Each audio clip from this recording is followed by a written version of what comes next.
বুধবার কসবায় চাকরিহারাদের প্রতিবাদ বিক্ষোভে ধুন্ধুমার কাণ্ড। পুলিশ কমিশনার মনোজ ভার্মা বলেছেন, পরিস্থিতি হাতের বাইরে চলে যাচ্ছিল, তাই মৃদু চার্জ করতে হয়েছে।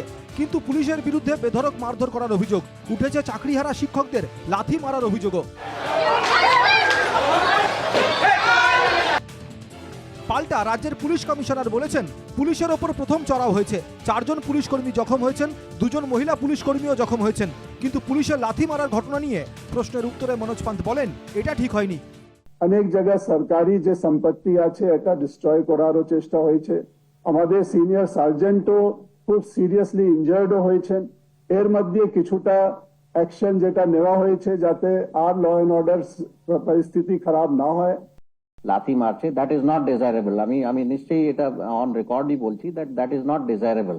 But why this has happened, that entire incident, এই পুরোটা ইনসিডেন্টই আমরা একটা রিপোর্ট চেয়েছি। আমাদের ডিসিপি যারা ফিল্ডে আছেন ওরা রিপোর্ট দেবেন, তারপরে আমরা দেখবো ফার্দার কি করণীয় আছে। জঙ্গিপুরে যারা পুলিশের গাড়িতে আগুন লাগালো তখন পুলিশ নির্বিকার, অহিংস, আর যোগ্য চাকরিহারাদের ওপর লাঠি চালালো পুলিশ। এটা লজ্জার, কটাক্ষ সুকান্ত মজুমদারের। এই শিক্ষকরা তারা চাকরি হারিয়েছেন, তাদের কোনো দোষ নেই। মুখ্যমন্ত্রী নিজের চুরির লোভের জন্য তারা চাকরি হারিয়েছেন, আর তারা বিক্ষোভ দেখাতে গেছেন গণতান্ত্রিক পদ্ধতিতে। তারপরেও যেভাবে আক্রমণ হয়েছে তাদের উপর, এটা অত্যন্ত লজ্জা। যোগ্য চাকরিহারাদের ওপর সরকারের দমন পীড়ন মেনে নেওয়া হবে না। প্রত্যেকটা লাঠির হিসাব হবে। রাস্তায় নামবে বিজেপি, হুঁশিয়ারি রাজ্য বিজেপি সভাপতির। একে তো সরকার চুরি করেছে, তারপর শিক্ষক শিক্ষিকাদের উপর এই আচরণ আমরা মেনে নেব না। ভারতীয় জনতা পার্টি রাস্তায় নামবে। কসবায় চাকরিহারাদের আন্দোলনে ইন্ধন থাকতে পারে। এই ধরনের আন্দোলন অভিপ্রেত নয়, জানালেন মুখ্য সচিব।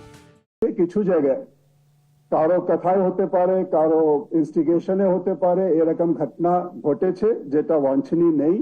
আর আমরা চাইছি না কি এরকম ঘটনা কোথাও ঘটুক। শিক্ষামন্ত্রী ব্রাত্য বসুর দাবি, সরকার পাশে থাকার প্রতিশ্রুতি দেওয়া সত্ত্বেও আন্দোলন প্রতিবাদ কেন? যোগ্য বঞ্চিতদের পাশে আছি। আন্দোলনে ইন্ধন নিয়ে মুখ্য সচিবের সুরই শোনা যায় শিক্ষামন্ত্রীর গলাতেও। প্রতিশ্রুতি দেওয়ার পর আন্দোলনের প্রশ্নটা আসছে কোথায়? কোথায় সহযোগিতার কোনো অভাব ঘটেছে কি? আন্দোলন তো অধিকার, আন্দোলন করতে হবে, কিন্তু সহযোগিতাও তো তারা চাইছেন সরকারের থেকে, এবং সেটা আমরা করতে চাইছি। এখনো স্কুলগুলিতে বেতন পোর্টাল খোলেনি, ফলে সেই পোর্টালে বাতিল হওয়া শিক্ষকদের নাম আছে কিনা তা জানেন না প্রধান শিক্ষকেরা। আগামী মাসে বেতন পাবেন কিনা সেই বিষয়ে এ নিয়ে আশঙ্কার মেঘ চাকরিহারাদের মধ্যে। ডিআই অফিসে তালা ঝোলানোর অভিযোগ চাকরিহারাদের বিরুদ্ধে। বেতন বন্ধের আশঙ্কা থেকে সরকারের উপর ভরসা হারাচ্ছেন কেন? সরকার তো বেতন বন্ধের কথা বলেনি। সাফ কথা শিক্ষামন্ত্রীর। মুখ্যমন্ত্রী বার্তা পরিষ্কার দিয়েছেন, কোনো স্কুলে কোনো টারমিশন লেটার নেই, কোথাও বেতন বন্ধের কথা কি আমরা জানি না। আমি অন্তত জানি না দেওয়া হয়েছে কিনা। তাহলে আশঙ্কা করছেন। তাহলে আমার বক্তব্য হচ্ছে, ওরা আশঙ্কা করছেন অথচ নিশ্চয়তা রাখতে পারছেন না, যে কোনো একটা মনোভাবে থাকা উচিত। এদিকে কসবায় বিক্ষোভরত শিক্ষকদের ওপর পুলিশি লাঠিচার্জের প্রতিবাদে বুধবার সময় দিয়েও বিকাশ ভবন গেলেন না অভিজিৎ গাঙ্গুলি। প্রকাশ্যে ছিঁড়েছেন মমতাকে লেখা চিঠিও। সেটা কিন্তু যদি শিক্ষকদের ওপর লাঠি চালনা করা হয়, পুলিশ নৃশংসভাবে লাঠি চালায়, তাহলে বুঝে নিতে হবে যে প্রশাসনের সদিচ্ছা নেই। বিকাশ ভবনে আপনার দেওয়া সময় অনুযায়ী আপনি যাবেন না বলছেন সরকারি কাজের প্রতিবাদে, তাহলে এই এসএসসি অফিসে এলেন কেন? দেখা করলেন কেন এসএসসি চেয়ারম্যানের সাথে? 3 দফা দাবি এসএসসি চেয়ারম্যানের সঙ্গে বসে করলেন কেন? এরই মধ্যে বিরোধী দলনেতার বড় ঘোষণা, 26-এ বিজেপিকে ক্ষমতায় আনলে 1 মাসের মধ্যে যোগ্যদের চাকরি দেবে বিজেপি সরকার। বলছি, বিজেপিকে আনুন।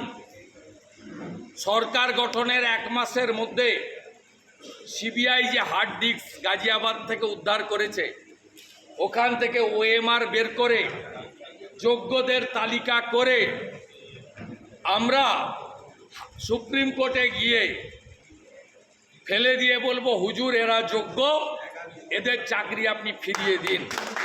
আজকে দাদা আমরা কমিটেড। শিক্ষামন্ত্রী জানিয়েছেন, চলতি সপ্তাহেই চাকরিহারাদের সঙ্গে ফের 1 দফা বৈঠকে বসতে পারে রাজ্য। Bureau report, NKTV Bangla.